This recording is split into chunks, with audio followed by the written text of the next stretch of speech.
Hello students, आज का हमारा टॉपिक है electric field due to charge sphere using Gauss law.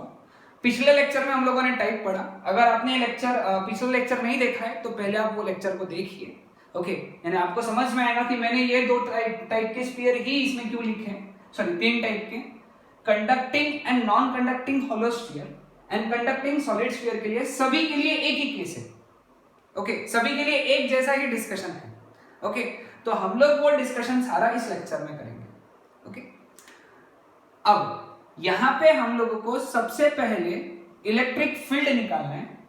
Okay, electric intensity निकालना है एट ए पॉइंट आउटसाइड। ओके, और हम लोग क्या यूज करने वाले हैं? Gauss law. गॉस लॉ क्या कहता है? Total flux is equal to Q upon epsilon zero. Okay, total flux due to closed surface is equal to net charge enclosed upon epsilon zero। ये हमारा गॉस लॉ है, हम लोग यहां use करेंगे। ठीक है, सपोज हमारे पास में एक कंडक्टिंग होलो स्फीयर है या फिर शेल है जिसका दूसरा नाम है, उसके ऊपर चार्ज है। सिंस ये कंडक्टिंग है और होलो स्फीयर है या फिर कंडक्टिंग सॉलिड स्फीयर है, every charge resides on outer surface. सारा चार्ज कहां जाएगा? क्योंकि कंडक्टिंग है या नॉन कंडक्टिंग होलो स्फीयर है या फिर कंडक्टिंग सॉलिड स्फीयर है, सारा चार्ज सरफेस के ऊपर रहेगा। ठीक है, नाउ इसका रेडियस है कैपिटल आर, इसका सरफेस चार्ज डेंसिटी सिग्मा और चार्ज है क्यू। ठीक है, हमको P point which is situated at a distance small r from the centre of the solid sphere, हमको P पॉइंट पे इलेक्ट्रिक फील्ड इंटेंसिटी कितनी है ये निकालना। ठीक है, सिचुएशन ध्यान में आया? ओके, तो अब हम लोग क्या कंसीडर करेंगे? हम लोग एक गॉसियन स्फीयर कंसीडर करेंगे। क्योंकि गॉस लॉ अप्लाई करना है तो एक इमेजिनरी एरिया कंसीडर करना जरूरी है। तो हमने P पॉइंट पे एक R रेडियस का एक स्फीयर बनाया। ओके, हमने गॉसियन सरफेस जो है वो एक स्फीयर के फॉर्म में कंसीडर किया, स्फीयर जिसका रेडियस कितना है? Small r. ठीक है, तो ये हमारा गॉसियन सरफेस है। गॉसियन सरफेस पे छोटा सा एरिया ds कंसीडर किया। ओके, P पॉइंट पे छोटा सा एरिया ds कंसीडर किया। ये ds का ये हो गया एरिया वेक्टर।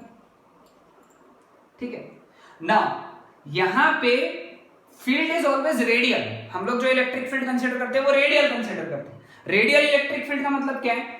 इस चार्ज, इस स्फीयर की वजह से यहां पे ऐसे बाहर के डायरेक्शन में, रेडियस के डायरेक्शन में इलेक्ट्रिक फील्ड रहेंगी। ये कंसीडरेशन होता है।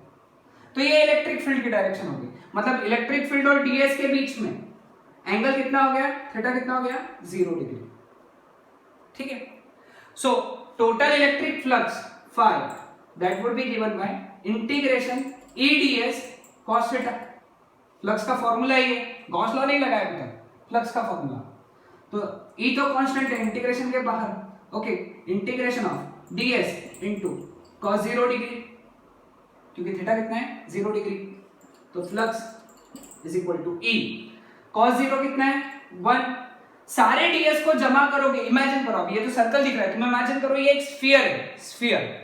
सारे ds को अगर जमा करोगे तो तुमको पूरे स्फीयर का सरफेस मिलेगा, पूरे स्फीयर का सरफेस एरिया मिल जाएगा। सारे ds अगर ऐसा जो पैचेस है ds के और जो छोटे छोटे पैच है सारे जमा कर लिए तुमने इसके, तो तुमको इस स्फीयर का सरफेस एरिया मिलेगा।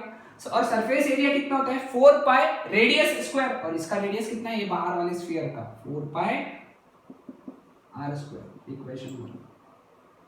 Now according to Gauss law, इस स्फीयर से फ्लक्स कितना रहेगा? Net charge enclosed. इसने चार्ज एनक्लोज्ड कितना करके रखा है? Q upon epsilon 0। ये हो गया equation number 2। From equation 1 and from equation 2 क्या मिला हम लोगों को? E into 4 pi r square is equal to Q upon epsilon 0। Therefore, E is equal to 1 by 4 pi epsilon 0 Q by R square. So this is the formula for electric field intensity at point P, which is situated at a distance R from the center and outside. Okay, एक P point जो कि बाहर situated है eight a distance R, electric field कितनी होती है, electric intensity कितनी होती है, 1/4 pi epsilon 0 Q by R square. Q जो था स्फीयर पर का चार्ज था. ओके, R उस पॉइंट का डिस्टेंस था, रेडियस नहीं था, स्फीयर का रेडियस नहीं है, R उस पॉइंट का डिस्टेंस है, P पॉइंट का डिस्टेंस.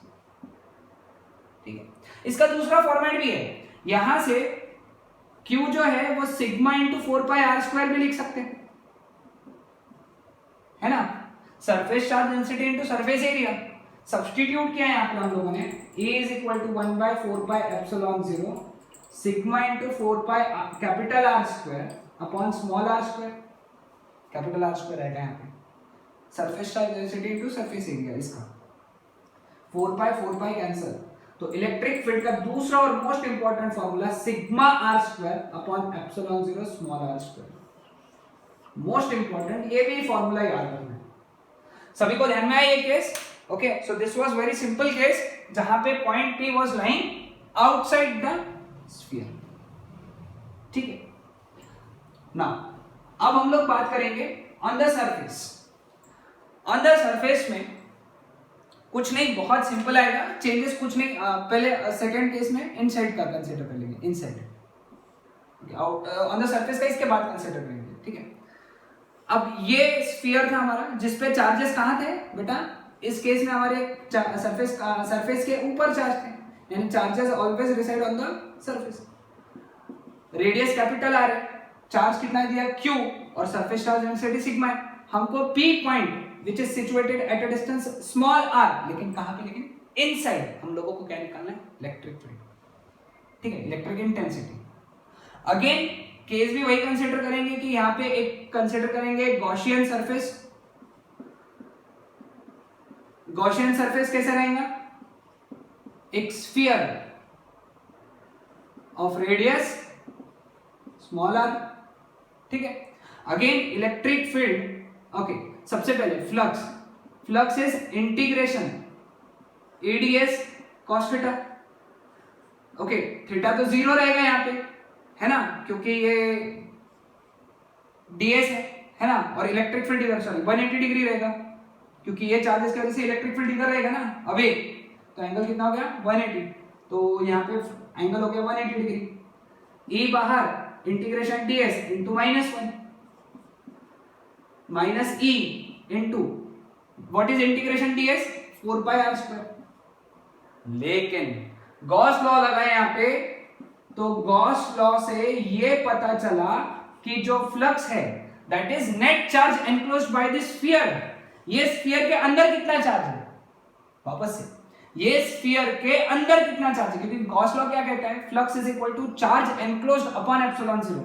ये स्फीयर के अंदर कोई चार्ज नहीं है, सारा चार्ज सरफेस के बाहर ही यहाँ पे पड़ा है. ये गॉसियन सरफेस के अंदर कोई चार्ज नहीं है, मतलब फ्लक्स इज जीरो. इन दोनों को इक्वेट किया तो A into 4 pi minus A into 4 pi R square is equal to 0, तो E इज इक्वल टू 0. यानी इसका मतलब ये है कि अंदर के पॉइंट पे कोई भी इलेक्ट्रिक फील्ड नहीं होती है. Conducting non conducting hollow sphere या कंडक्टिंग सॉलिड स्फीयर के अंदर इनसाइड इलेक्ट्रिक फील्ड इज 0. ठीक है, समझ में आया? तो अभी मैं दोनों केसेस यहां लिख देता हूं, यानी हम लोगों को क्लियर हो जाएगा. आउटसाइड पॉइंट पे इलेक्ट्रिक फील्ड होती है 1/4 pi epsilon 0 Q by R square.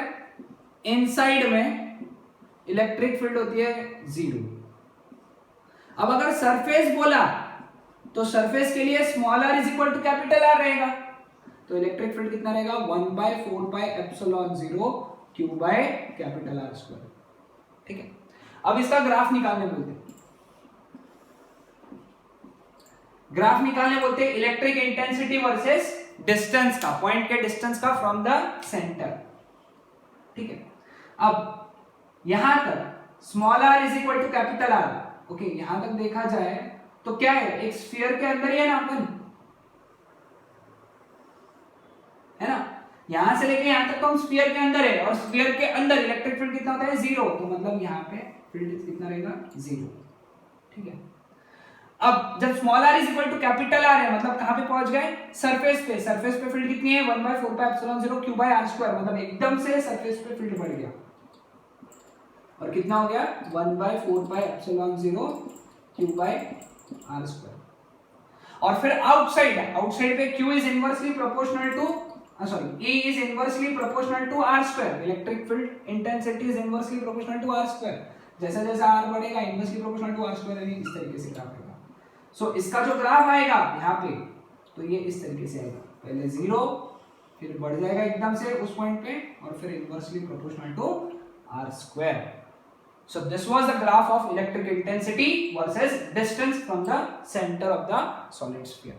So this was a hollow sphere, conducting, non-conducting hollow sphere and conducting solid sphere. So this was all about the discussion of charged sphere.